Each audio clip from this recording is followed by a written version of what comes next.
for how to use emotional intelligence to increase your value proposition.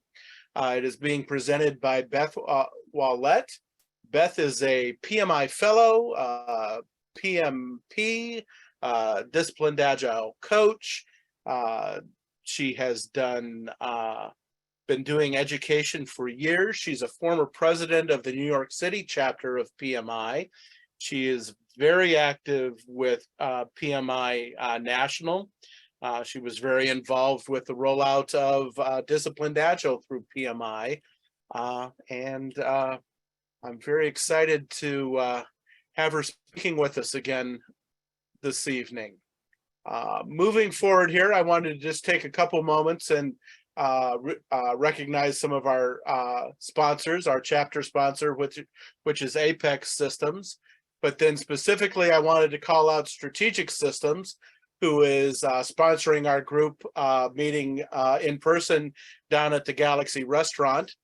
Joe, I'm going to go ahead and let you open the mics, and I know we have some representatives from Strategic Systems with us if they wanted to say a word, or at least let us thank them publicly for sponsoring tonight's event.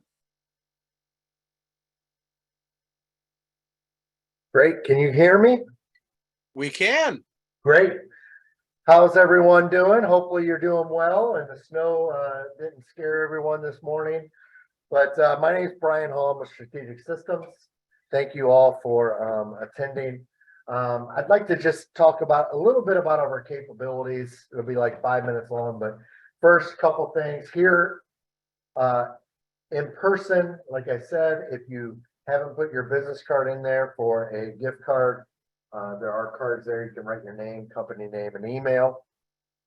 Your online people, Joe is going to do a online kind of wheel, and if you win it, you will win a gift card as well. So that's just our way of thanking you for attending and allowing us to speak for just a second. So who we are an IT staffing and services company.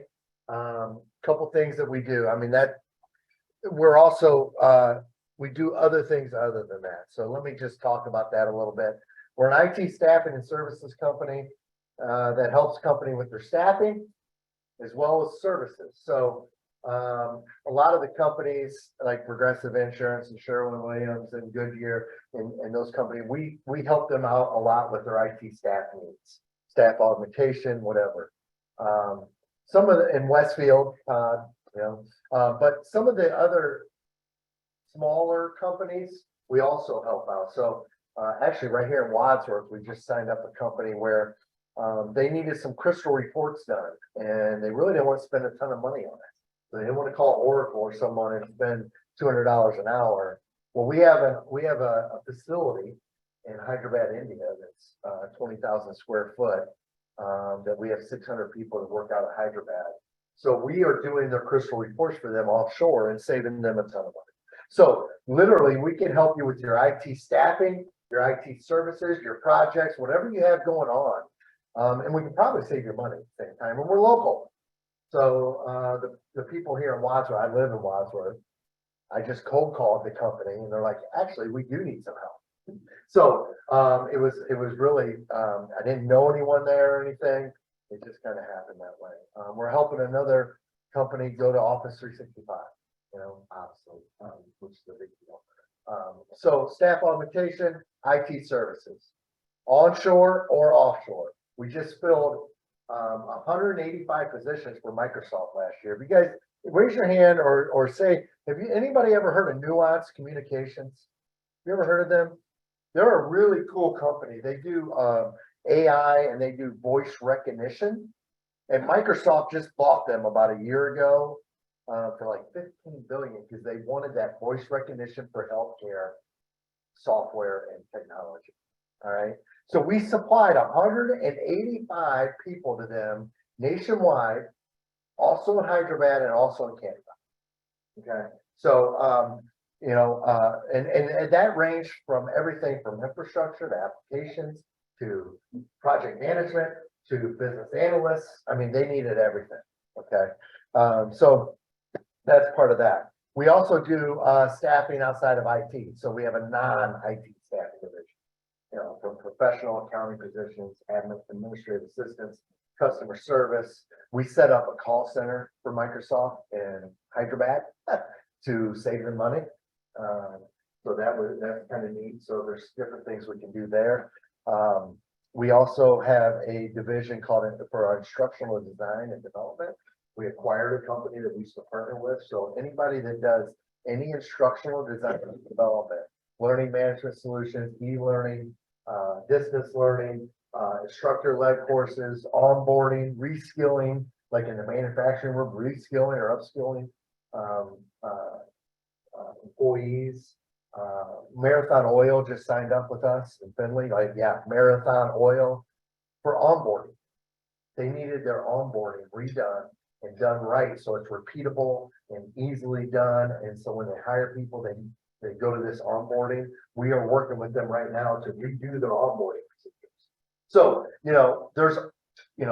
you would think Marathon would have onboarding procedures, right? Well, they need our help. So, we can absolutely help you guys in a lot of different ways. We have technical and field services, which Flynn Restaurant Group is using us right now on a $7 million project. So our field of technical services is, we have over 4,000 technicians that work for us nationwide on and off the projects, right? And they work for us. We do not use a program, platform like Field Nation or anything. Like these people work for us. So Wells Fargo upgraded to Windows 10, 3,800 locations. We sent out technicians to every single location. And that upgraded Wells Fargo to Windows 10. Sherwin-Williams, right? They upgraded their point of sale and did a network upgrade in every store in Ohio, including the one right here in Wadsworth. Upgraded their store, and we provided every technician across the country to do that for them. The other couple other things would be Flynn Restaurant Group. What we're doing for them right now is rack and stack, pulling out old data cable, putting in new data cable. So if you have any structured cabling that needs done, we do that. We're doing 968 Pizza Huts for Flynn Restaurant. Those are field and technical services. All right. So we got offshore, we have onshore, we have staffing, we have services. Worthington Industries in Dublin, Ohio outsources all their IT to us, most of it in Hyderabad. Matt Schlebeck's the CIO, he would absolutely tell you everything he did. When we sold that deal to Matt about 6 years ago, he came to us and said, I know you guys have a Hyderabad. I love using you guys for staffing. I think I want to go to Hyderabad, but if it doesn't work, I'll get fired. He was the director of IT. If it works, I'll probably get promoted. He's now the CIO. So obviously it worked. So he would absolutely talk to anyone that would want to talk to him about what he was able to do and how he was able to utilize us. I always say we're big enough, but small enough. We're big enough to have any tool and anything we need, but we're small enough to move and groove the way each individual client needs to. Not a lot of red tape involved. So that's all I have. The only thing I'll say is, please, I'm going to reach out to you. I'm going to email you. We're sponsoring the event because I love working with Joe and Dominic and Todd and all you guys, and I've been doing this for a few years now. All I ask for 20 minutes of a Teams call so we can go through our capabilities together and see if there's anything we can do to help your company. And that's all I ask. So when I email you, please get back to me and take that 20 minutes on the Teams call. All right. Thank you guys. Enjoy the night and appreciate it again. Thank you. Okay, thank you.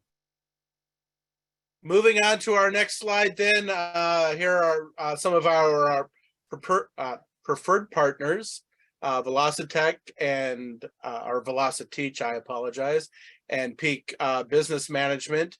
And then also our featured providers, Baldwin Wallace University, Project Bytes, and then obviously projectmanagement.com. Those of you who aren't aware, please go out to our website, take a look at the upcoming chapter meetings. We have, like I said, we have a 1 to 1.5 PDU event scheduled almost scheduled every month this year that we're working on. We also, as Amir mentioned earlier, we have training Tuesdays and sometimes Thursdays where we'll do a noontime event for about an hour to over different technology platforms and things of that nature. But there's a number of other events out there. There is a women's book club and other events. So please feel free to check our website and take a look at the events calendar and sign up for upcoming events. And with that being said, then we are going to ask that as you come up with questions, go ahead and put them into the chat. Beth, we've got about not quite 40 people so far. Do you want to allow them just to open their mic and ask questions throughout this process, or do you want them to put it into chat and I'll raise them, or we can be flexible on that depending on how you want to proceed? Yeah, I would suggest during the presentation, put them in the chat, and I'll have the chat box open. When you see me look here, I'm looking at your faces. When you see me look here, I'm looking at your text chat. So I can address those hopefully as we go, and then we'll open the mics at the end. I think that would be the better approach with this many people. Okay. Yeah. And Andy, do we know how many people are with Joe on site at the restaurant that I was promised dinner and I don't have any? Well, Just asking. he promised me dinner too, Beth. So What? he stood us both up. I don't know what to tell you. Well, we'll take a rain check, I guess. But I know that we had at least 15 sign up. I'm not sure how many have joined, but Beth, I'm going to go ahead and stop sharing and let you take over Okay. the screen share. And at this point, I'm going to turn the floor over to Beth. So Awesome. Okay. I always like when you share your screen and all the things you had just organized on your desktop fly all over the place. Does that happen to you guys too? And then you got to reset it up and blah, blah, blah. But I think I should be good to go. Let me just drag this little control guy over here. Okay. So can you guys, if you're on video, give me a thumbs up or text chat that you can see the cover slide. That's looking good. Oh, that's a big thumb right there in the thank you, Mike, for that. Look at all the little thumbs up. That's awesome. Very, very cool.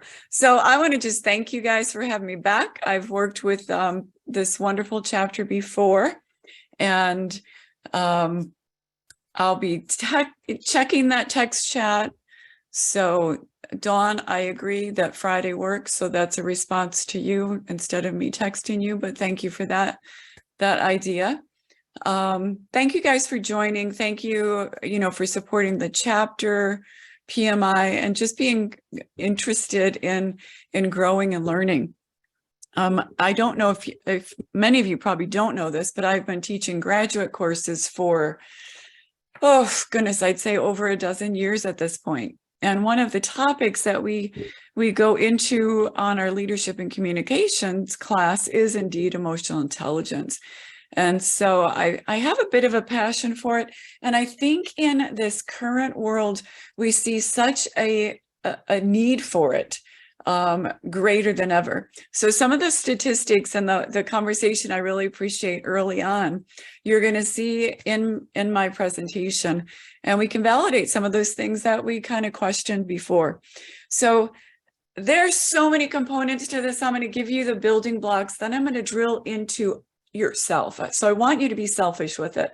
I want you to figure out what it is for me that I want to do next to improve my approach to emotional intelligence, how I manage myself, how I'm attentive to myself, and how I move forward.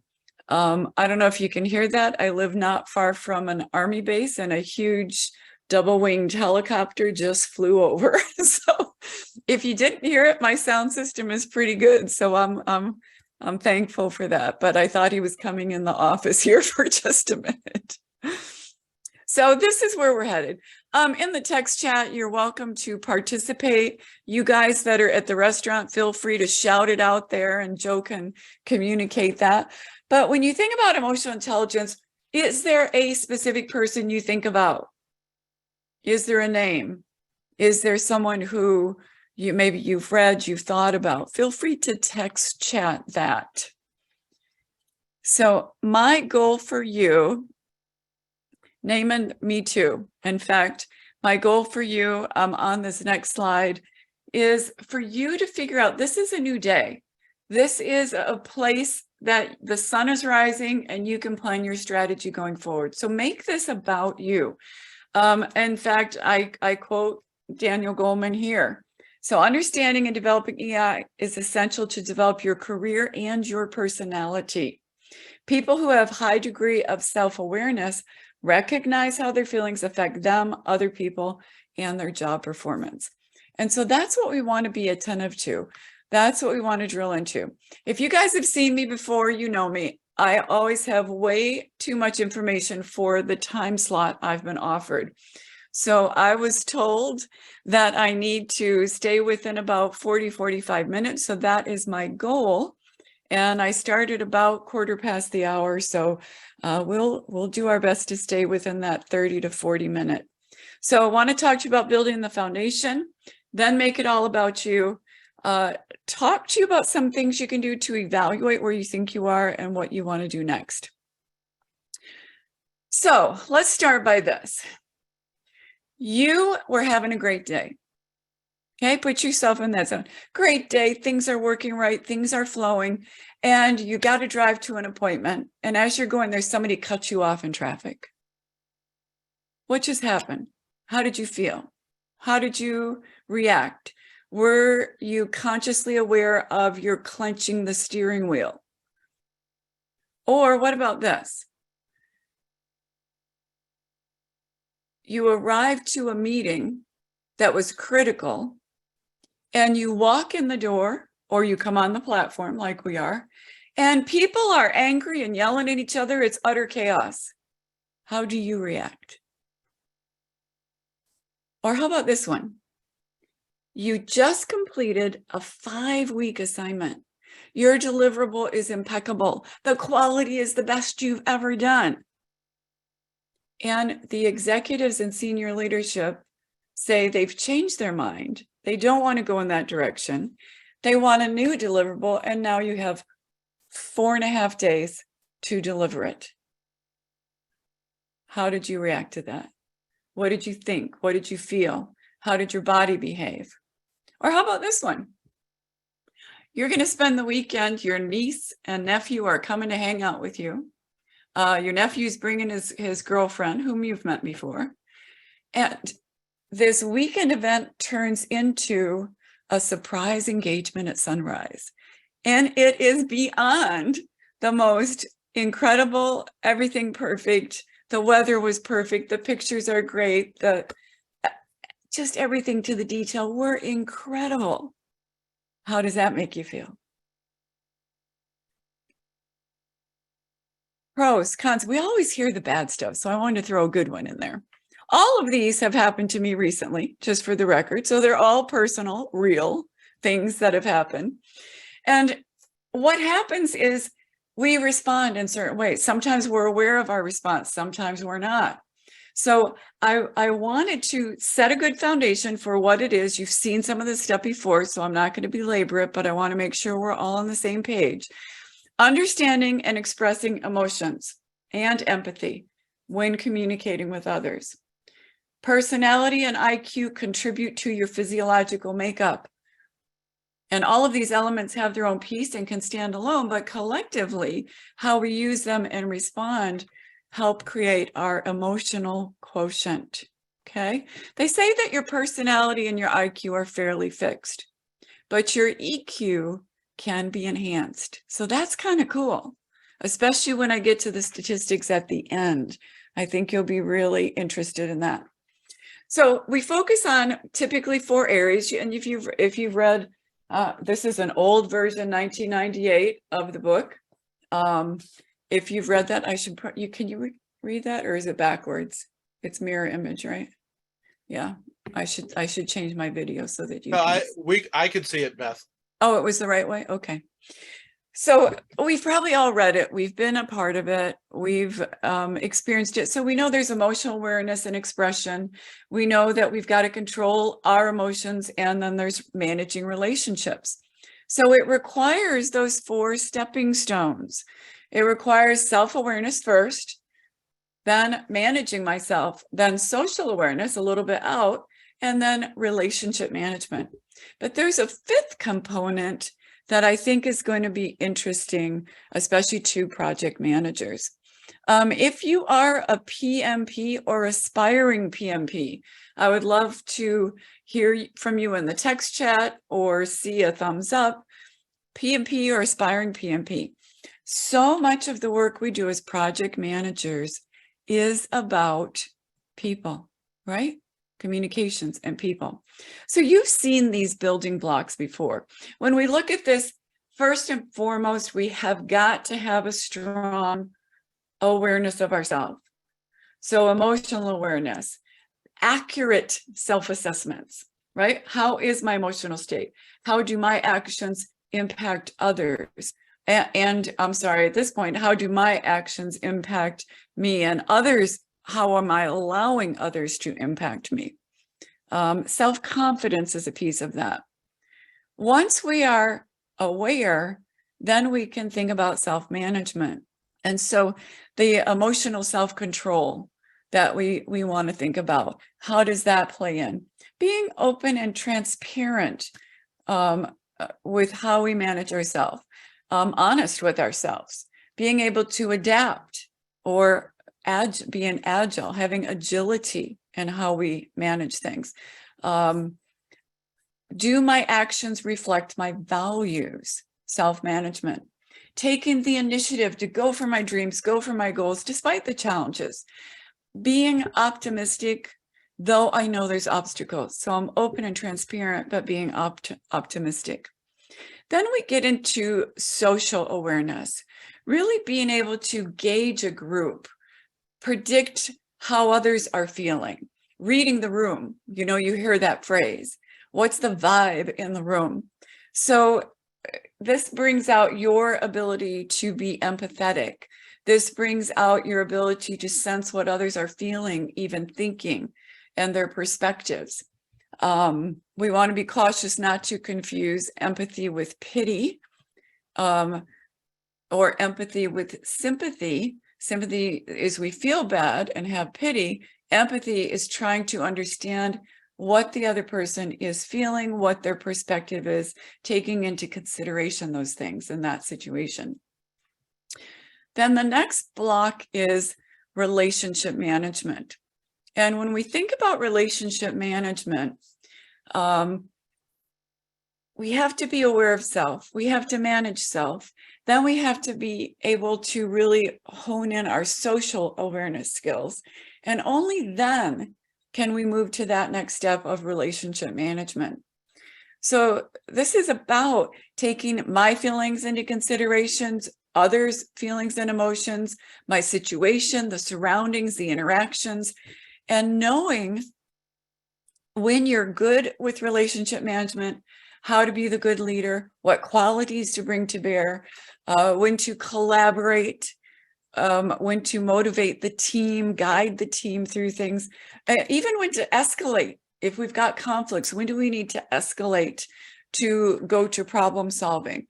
And being skilled at that persuasion, getting other people to work well together, to work as the team. Pushing someone in the right direction in a constructive, guidance, helpful way with feedback. And that's a critical facet of this. So those are blocks that you've heard of before, pretty straightforward. I want you to look with me a little bit deeper into what contributes to our emotions. Okay, so it's a bit of a balancing act, and this is kind of one of my favorite graphics I've found lately. But we feel different experiences. When I asked you about those 3 or 4 or 5 scenarios that I started with, I said, how did you feel? What did you think? As I described any of those scenarios in the text chat, I would love to hear your perspective. As I was describing the guy cutting me off in traffic, as I was describing the meeting that was chaotic, describing all the hard work I'd done for weeks, and the executive said, we're trashing it, start over, and we want this. Or the surprise weekend where everything was incredible and amazing. Did you resonate with those? Did you have any feelings? Did you feel displeasure? Did you feel anger? Did you feel irritation? Did you feel happiness or joy? Did you feel sorrow? So these are all feelings that can come up. All feelings that can come up. And thank you guys so much for the text chat. That's my best eye contact I have is through that text chat with you all, since I don't see most of you online. So psychologically, there are things that happen: joy, concern, bliss, angst. Physically, things happen to us. When I clench that steering wheel to avoid crashing to the person that tried to cut me off, right? My hands were clenched, my muscles were tight, my breathing probably stopped for that moment. Sweating possibly. The heart rate surely changed. Or maybe it was just a lightness and joy and euphoria or burst of energy with those positive things. So being self-aware, we are in the moment, conscious, cognizant of those feelings that we have. So I'm going to take you through these 5 steps to emotional success. 5 steps. First of all, and they're so logical, but we'll give you a little meat and detail with them. Recognize your emotions, right? Recognize them and then handle them. And when you recognize them and handle them, then you can motivate and influence your own self. Then you can perceive and try to understand others, and then we can handle those relationships, work with others and their emotions. So let's go through each of these 5 steps here. And Amber, I wish I could just keep calm. I think I do externally, but inside I don't stay calm. So I want to talk to you about how you do that later. So here's some steps towards self-awareness. Recognize your emotions. What was your emotional reasons? Why did I get emotional? How did this happen in me? What was the process? What were the steps that got me to this place? Did I intercept that emotion? Did I stop it before I spewed things to other people? And thinking about the steps, what are the steps I could take to make a change, to be a little more positive? If you've read the Pink book, Thinking Fast and Slow, fast is that emotional, intuitive, the reactive thing. We tend to do that. And that's just natural. Emotional self-awareness is maybe catching a breath and recognizing when we do that, versus the slow, which is more deliberate, more logical. And so we want to sometimes interrupt that automatic response and maybe slow it down. I love Amber's comment, I just keep calm. Well, that to me is, Beth, slow it down. Just calm yourself. Be deliberate. We want to get the most we can out of a situation. So being in the moment, being honest and authentic with the view of yourself. Ask others, how did I show up here? Ask them. Be aware of how others respond to you. These are all things that we can do to just be aware, recognize our emotions. The event occurred. What were my thoughts and feelings? How did I respond? And it's almost like you're doing a lessons learned or retrospective to really acknowledge how that showed up for you. Step number 2. Think about what are the steps we can do to manage ourselves. I'm in that situation. I've got to disrupt that auto response. Slow it down. Be deliberate. Be logical. So these are the trending to that second step of handling my emotions. So acknowledge and accept them. Identify ways that I could slow the emotion. Learn from the past. Well, I did it that way, and now I want to do it this way. I would like to try this in the future. I don't want that to be how I act or behave going forward. So recreating, telling the story of where you want to go based on, oh, I always get this way when that happens, right? So we want to adjust our own self-expectations. We want to do that. We want to stop accepting or expecting our past behavior to always continue. If you've ever caught yourself saying, oh, this person just really ticks me off and they make me this and that, and I always get this way when such and such happens. Well, take a pause. Let's learn from that. Recreate the future. Choose a different direction. So that's a step 2 about handling your emotions. Step 3, motivate and influence yourself. Think about, in lessons learned in project management, we write stuff down. We take a look at what worked, what didn't work, what do we want to do differently, right? Our stand-up meetings. So let's do this with our emotions. What was the event? What was I thinking and feeling? How did I respond? How can I change the response from that last time? I want to review and assess the changes. So really, it could be like climbing a mountain. It could be tough to change those behaviors. They are just automatic response behaviors that we go through. So Amber is saying, hey, count to 10 before you react. Absolutely. Find those tools. Motivate yourself to do something that you haven't always done. That's a way to intercept the thoughts before you respond. Take a few deep breaths. Count to 10. Make the new choice. Make the new choice. Assess what are the implications of this new choice. What could be the impact of this new choice? Tweak and adjust it. And this is continual. It's not like once and done. It's continual. Step 4. Well, we want to take a step now toward social awareness. So we're making the assumption that step 1 is working. Step 2, okay, I'm doing better. Step 3, I'm motivating and influencing myself. I'm tweaking, I'm making changes as I go.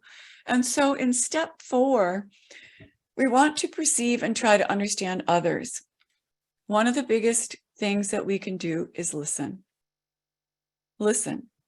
What's being said? Take the temperature. Consider what others are going through. Sense their emotions. Be of service. Genuinely listen. Be that safe place that people can share. Hear what they're saying. Gauge, notice, predict what others are feeling. Use your senses to gather information.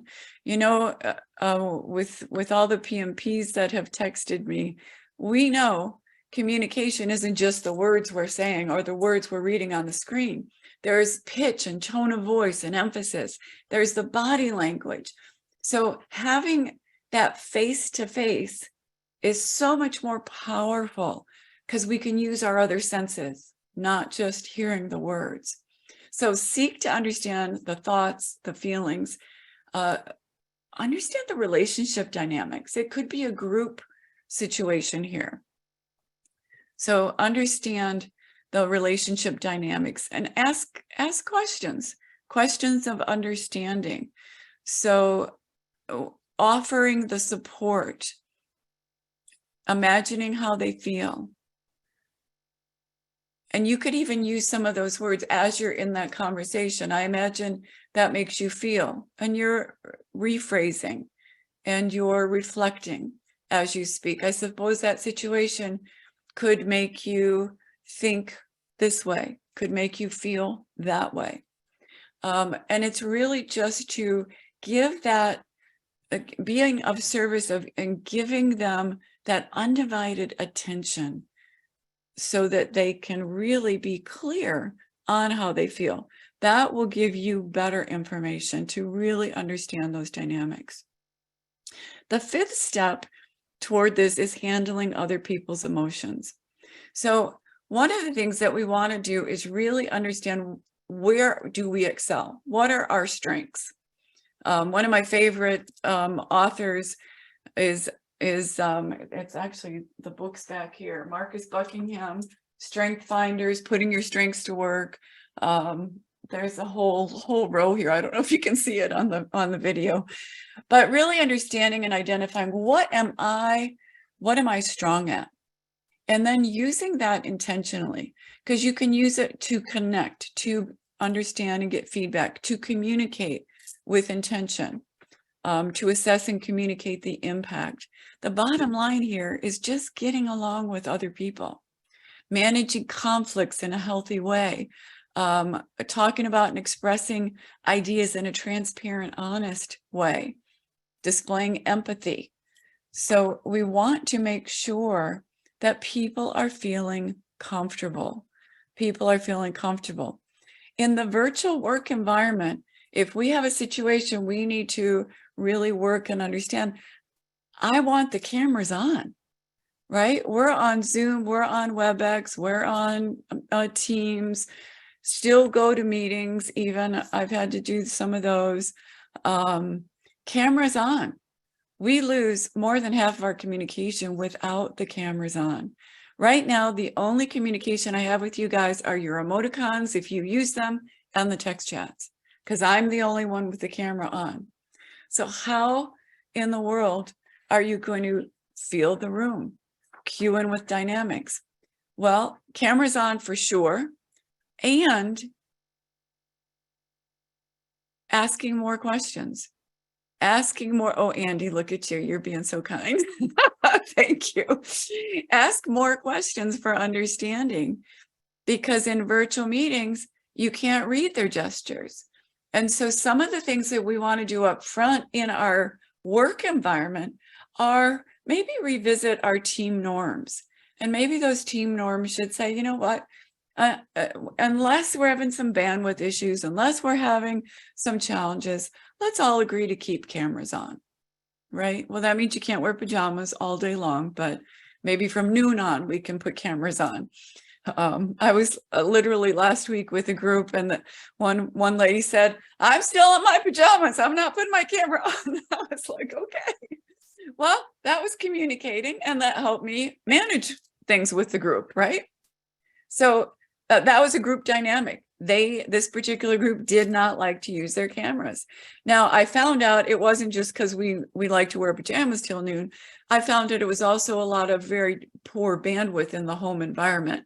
And so having the camera on makes it very, very difficult, you know, for the connection to stay. So understanding the situation and the context, the environment's a part of it, right? The environment's a part of it. So knowing when technology comes into play, picking up on the group dynamics, the cultural norms that we have.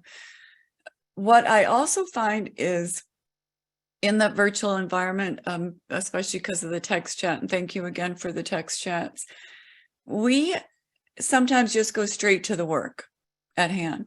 And we forget about the people, the hi, how are you doing? I think Andy did a great job of trying to get to know you guys. Hey, who wants to talk about this? What are you doing with that? To really start to get you to open up and communicate. And you guys responded. So thank you for that. Continue to access your strengths.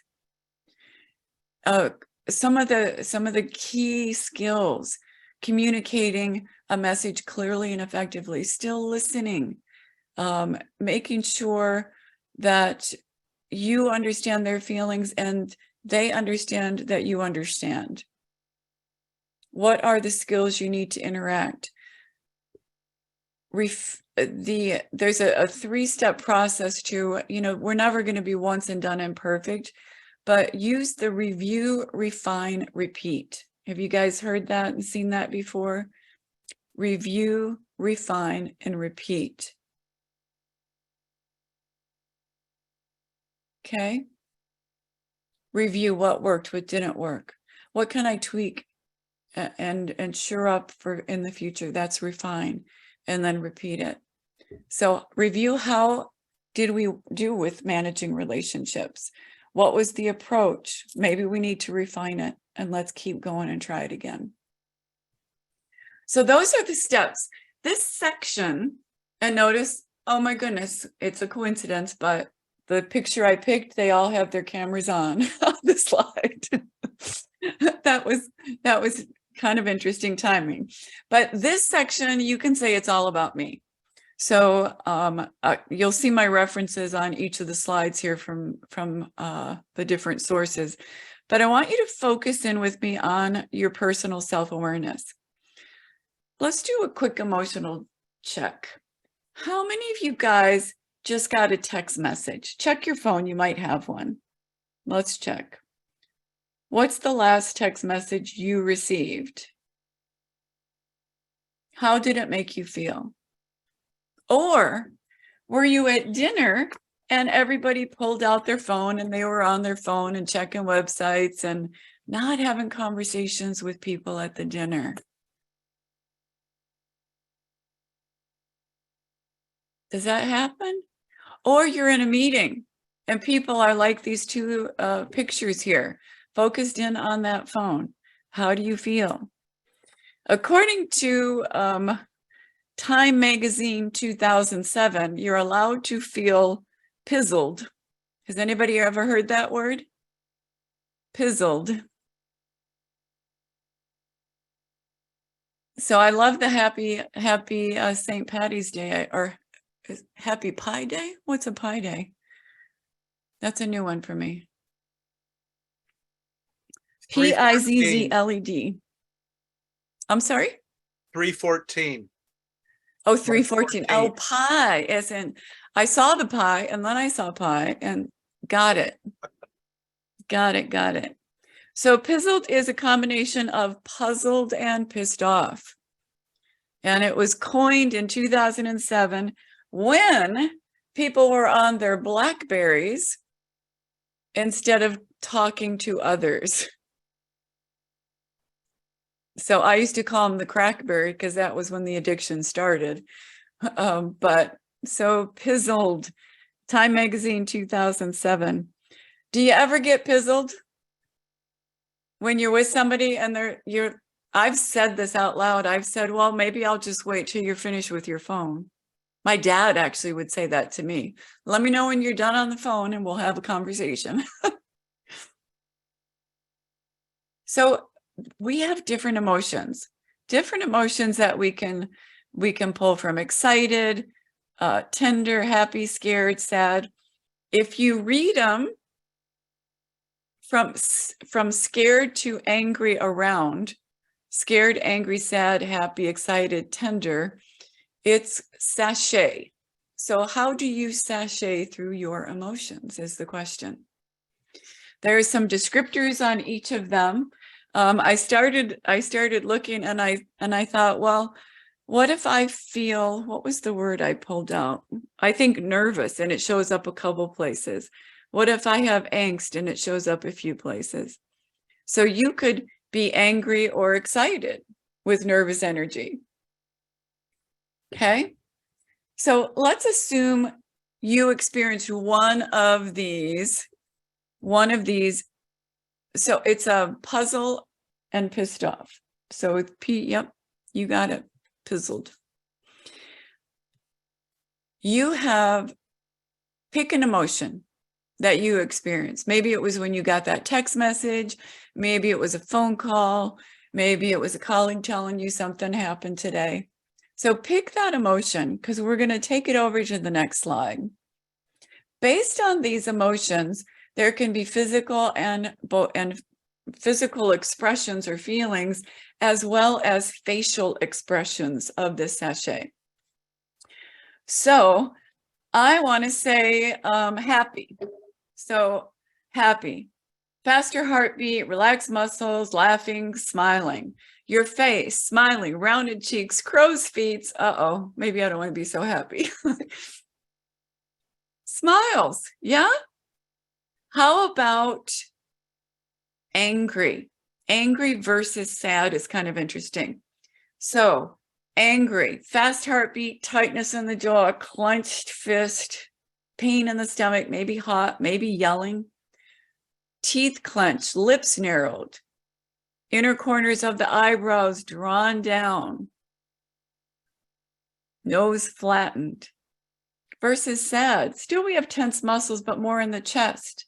Eyes might be moist, feeling cold, lumpiness, tightness, maybe crying.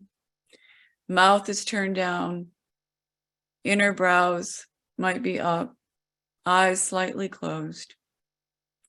I liked this chart because as you think about, does this apply to me? Do I do that? Look in the mirror, you'll be surprised. You can use this to help you read the audience.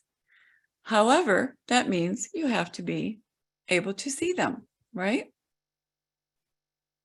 I probably should do another version of this just for virtual people. So here's some emotional red flags I wanted to just touch on. And this could be in yourself or in others.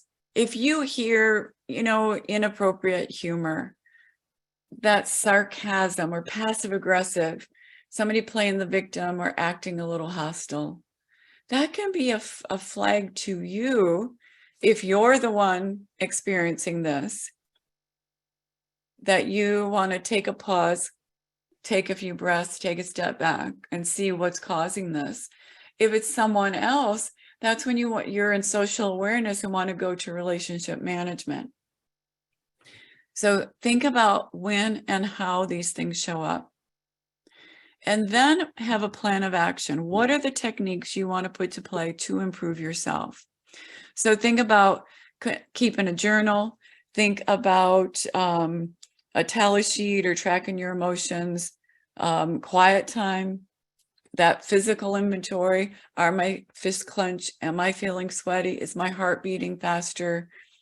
And look back, think back, did something trigger what just happened? So really consider that possibility.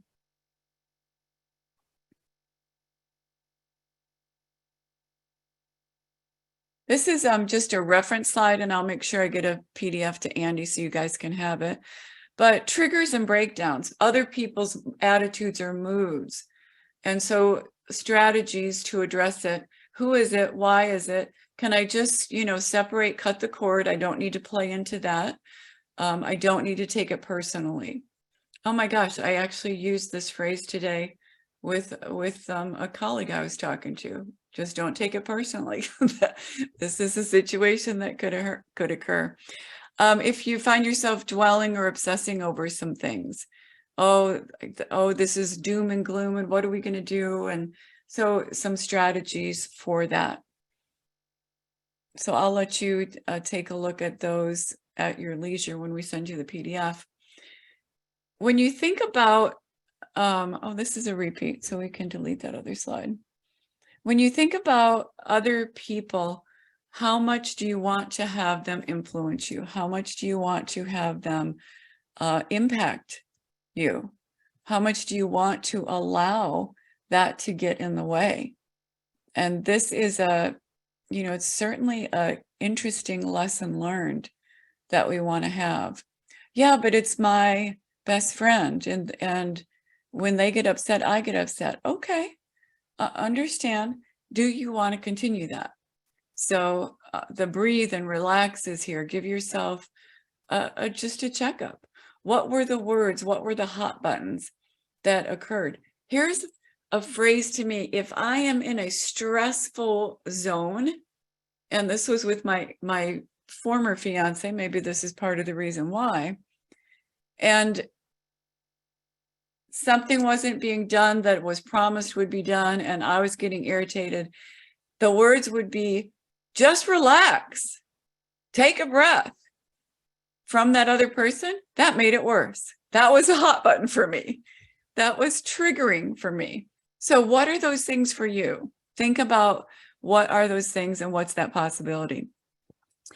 The next slide, we promised some statistics. So food for thought again from Daniel Goleman. He asked, it was, I just rewatched his video actually before I got online just to verify some things, but he asked corporate executives and leaders in about 200 companies based on their criteria for stars. When you want to hire stars and upcoming leaders, what's the criteria for that? And they said that the categories always included cognitive strength, which is your intelligence quotient, and technical skills. But now they were starting to include emotional intelligence. And he said, well, how much of the weight is toward one or the other? And they said, well, emotional intelligence is at least half of the whole equation. That's how important it is as we bring in upcoming stars. They furthered the conversation, and he said, well, what about your executives? How important is emotional intelligence for your executives when you think about intelligence, skills, and emotional intelligence? I would love for you guys to take a guess. How did the percentage for EI change? It was at 50% when they were hiring stars. How do you think it changed? What percent did it go up? Did it go down? What percent do you think it was for their senior leadership executives? I'll just give a minute so you guys can put your guesses in the text chat.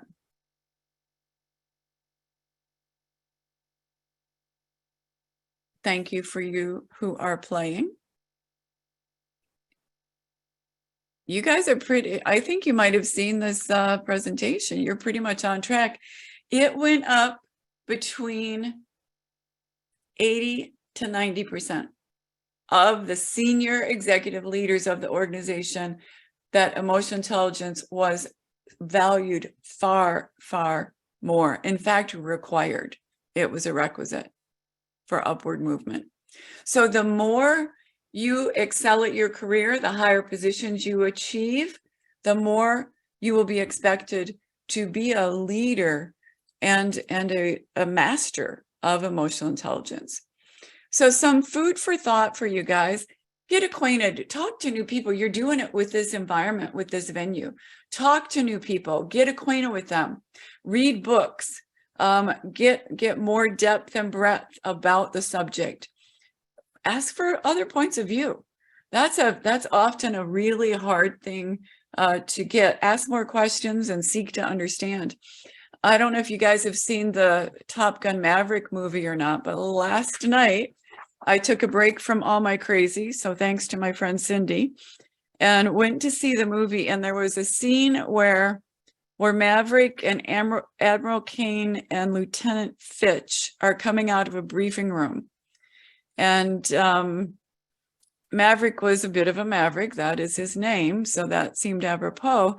But he said some things that he probably should have kept to himself. And as he and Lieutenant Fitch are walking out, Fitch goes, "You didn't need to say that stuff to him back there." And he was right.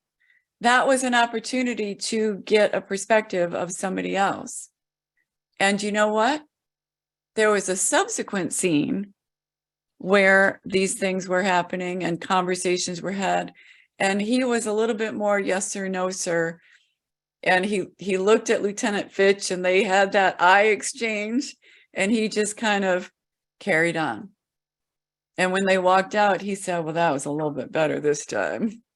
So having trusted people is going to be important. As project managers, we build our building blocks: self-awareness, self-management, social awareness, relationship management, but we're not done. There's more. We have to top it off with true team leadership. We have to be team leaders. We have to be inspirational leaders, strong communicators, managing conflict. That is our secret sauce to success, to continuing to be strong project managers, project leaders, and continue to propel forward with our emotional intelligence and into our executive positions. So take a minute to catch a breath, take a breath, take a break, catch a breath, determine what you want to be on your new horizon. You have some choices to make. There's a whole lot more we could do on this subject, but my time is finished. So I want to just thank you guys. We do have the text chat open if there's any questions that I can answer. And I do want to leave you with this quote from Wayne Dyer.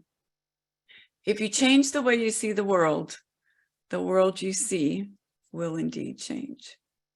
So thank you guys so much for this opportunity. It's been a pleasure to work with you. And Andy, I don't know if there were any specific questions. Mike, I'm not sure people in the clergy, you know, it does seem logical, Mike, that they would have higher emotional intelligence. That seems higher. So I'll just show you this page real quick. I've left a source of references, so much reading. And so that'll be in the PDF as well. If we do another session, I think we'll dig deeper into social awareness and relationship management tools and techniques. This was a little bit more about you first as that first big step forward.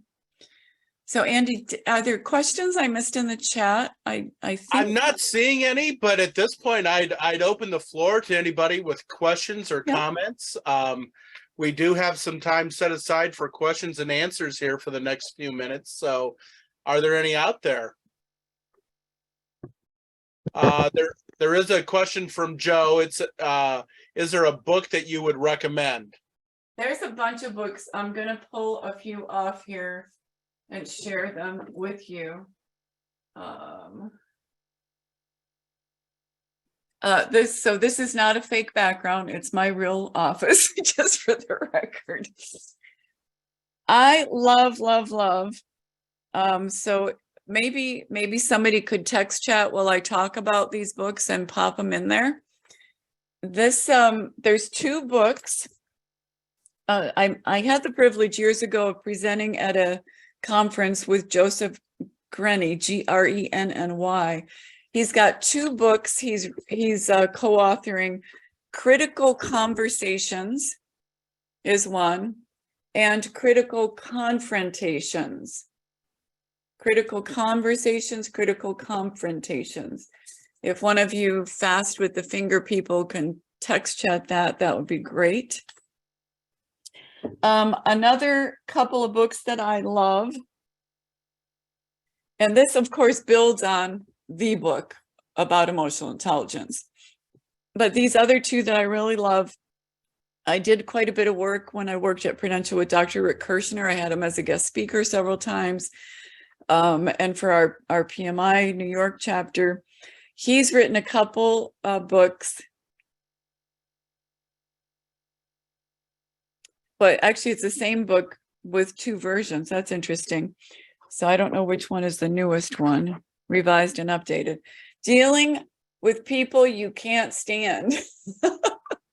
Do you ever deal with people you can't stand? It's just chocked full with types of personalities that show up, how they appear in the room, and then strategies to manage and work with them. So it's really, really, really powerful stuff in these books. And of course, I mentioned this before, I love all of the Strength Finders series.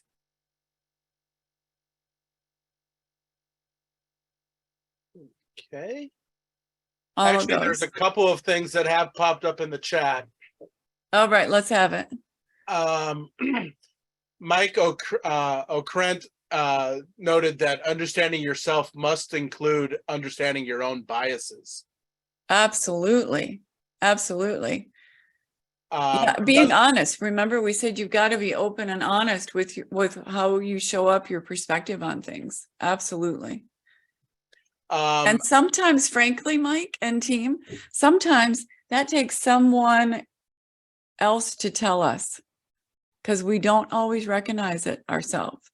So being open to that interplay and feedback, and your trusted sources. Alex Wax asked the question of what advice would you give to someone on the autism spectrum when it comes to EI? Alex, I am not skilled to address that, to be honest with you.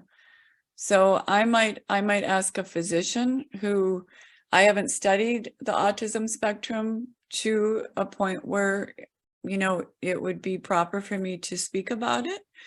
I certainly welcome if anybody has that expertise online to share. Excuse me, Beth, I think this is Alex. I'm sorry to interrupt, but I think you're misunderstanding my question.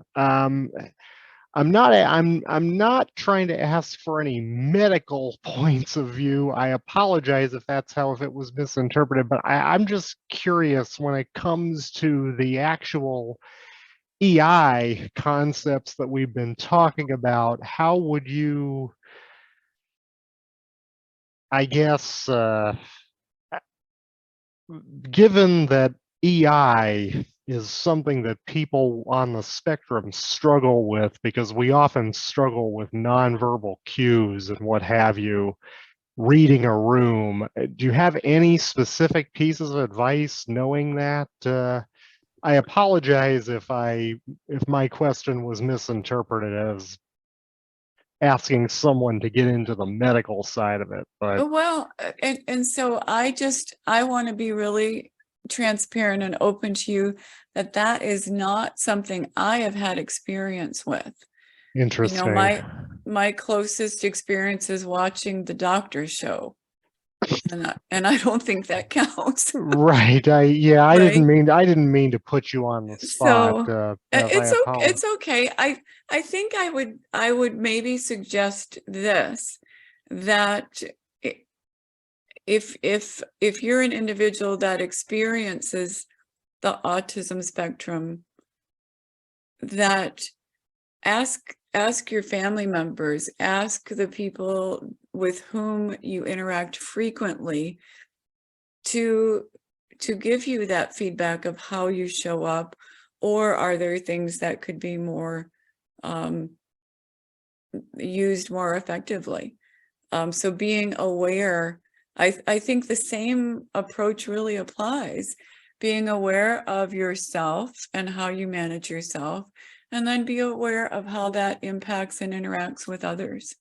So I would start there, but I would also, you know, just like I have to do, I have some trusted people. I have to say, all right, you saw the situation. Yeah, give me feedback. What do I need to focus on? Where did I go off the rails? What could have been the trigger? What can I do next time? So, you know, I would hope some of the same strategies could apply, and I'd encourage that to be considered.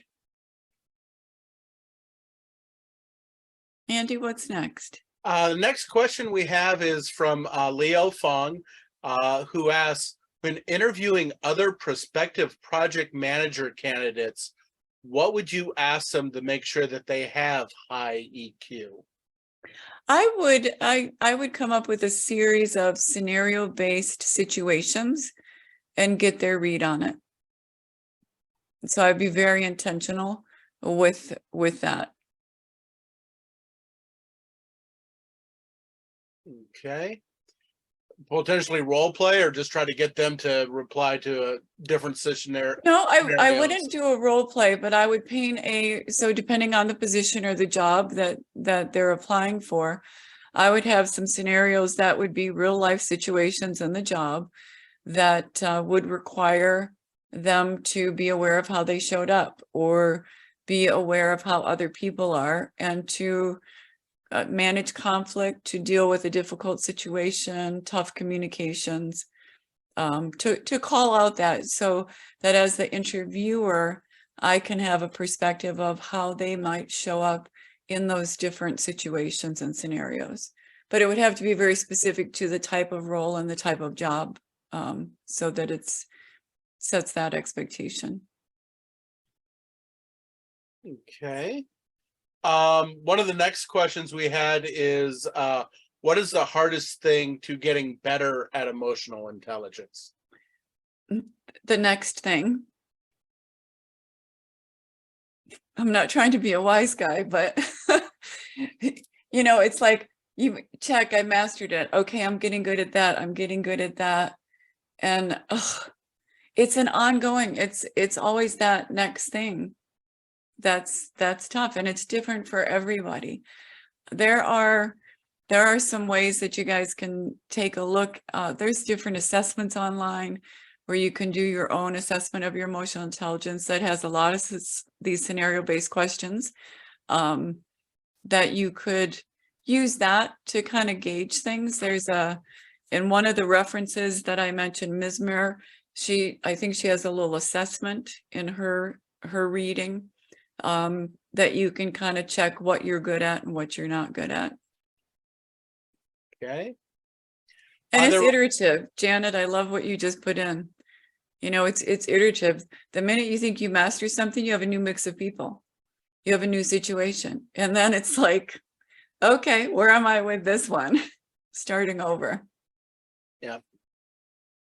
On that note, I think Joe has a question there in Wadsworth. Joe, did you want to turn on your mic and ask? Or put it in the yeah. text. Good evening. Can you hear me okay? Yeah. Yes. Okay, I'm Gil Brucken from Flynn Restaurant Group. It's a question, somewhat observation. You showed those pie charts earlier on in your presentation relative to the EI trait for rising stars and executives. And I'm thinking about project management. And when you look at executives and you're thinking that, you said 80 to 90%, those folks have the ability to dictate work, right? You're going to do this, you're going to do that because I said so, right? As project managers, does that work for us? Well, I think it depends. Many of us don't have direct reports, which means that we have to utilize these skills to get stuff done. So if executives are 80 to 90%, it makes you kind of wonder where we are as project managers on that pie chart. Your thoughts? I think it's different for each one of us. And that's the whole point of this, is for us to reflect on ourselves, see where we are, and then make our decisions and choices where we want to grow stronger. This particular pie was saying when we hire stars, and that could be project manager level, mid-level manager, or employees, we want their emotional intelligence to be at least, 50% of the value proposition here. And so I can't make a general statement about project managers, because the way they show up depends on, is it more of a traditional environment? What's the culture like? Is it more agile? How do they manage and work with teams? Are they servant leaders?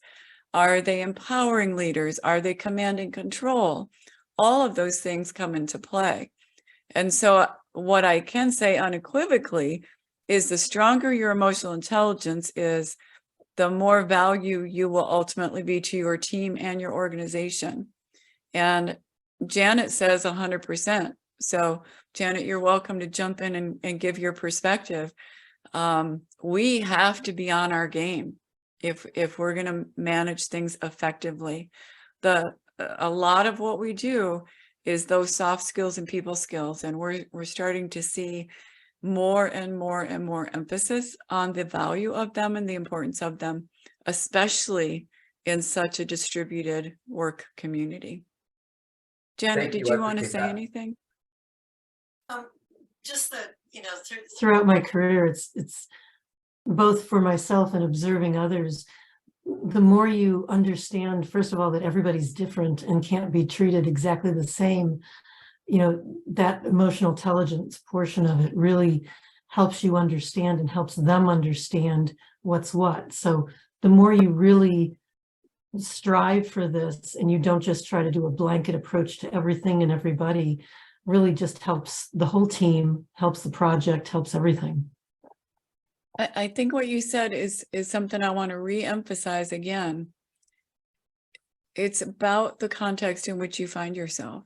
It's about how others are showing up. It's about what's going on around you and responding to it, and having that adaptability to work in those varying situations with different people. And I think Janet's right. It's critical.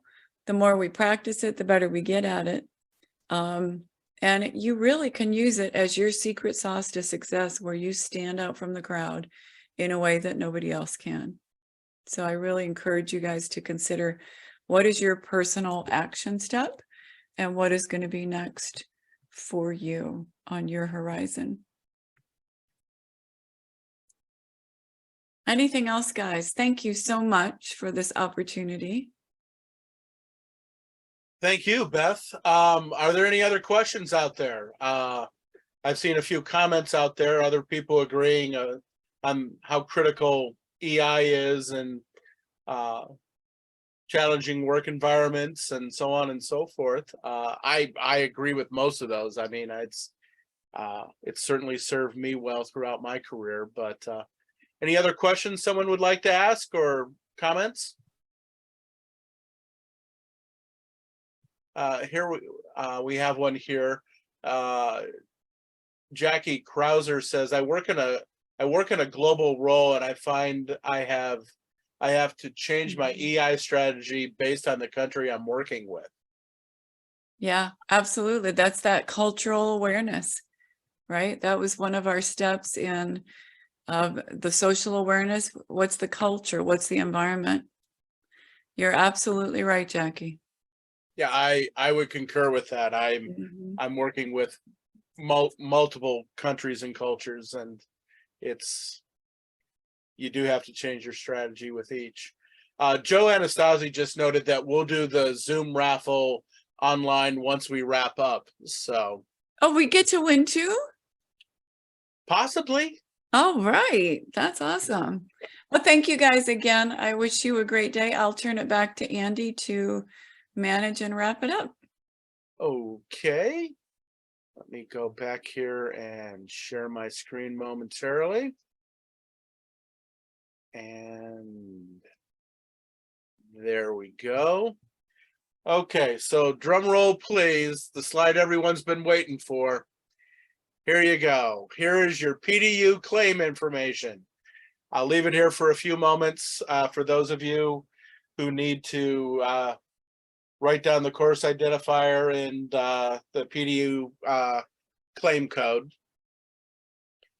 With the claim code, it pretty much does everything for you. So while we're waiting on that, I'll give one last call to questions. If anyone wants to open their mic and ask a question, please do so while we're giving people a moment to record the claim code.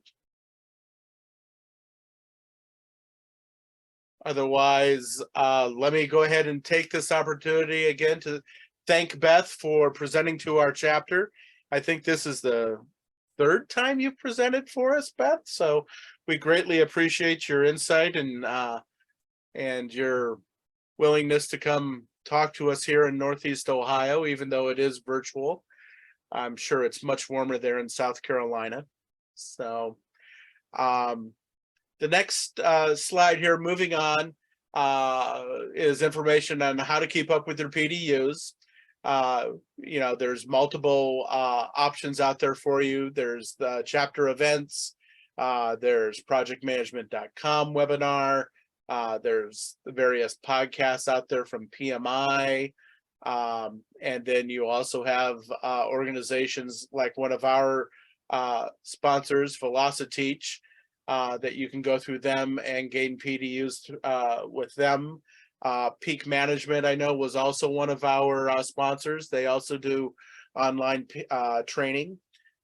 So please make your look into those as possible options to keep up with your PDUs, particularly those of you who are new to our asylum and are just starting your journey having to build your PDUs as new PMPs. And then last but not least, that's all, folks. Thank you for attending. Thanks for coming to the event, and we will wind things down from here. Hey, Andy, you have some questions in the chat about the claim code. Can you put that back up? I can, just a moment. There's a question, is it a 0 or an O? Looks like a 0. It's C048. if that answers everyone's question. Oh, there we go. Joe answered in the chat also. I'm also gonna email the slides and video and the PU codes to everybody. Okay. I'm about meatball, Joe. And you have to sit next to a meatball if you. And a I mean, meatball. get to All eat a right. meatball. I'm hungry. If it's all right, or I'm sorry, go ahead. I was gonna No. do the online raffle, but whenever you're ready. Go ahead, Joe. All right, I'm gonna share.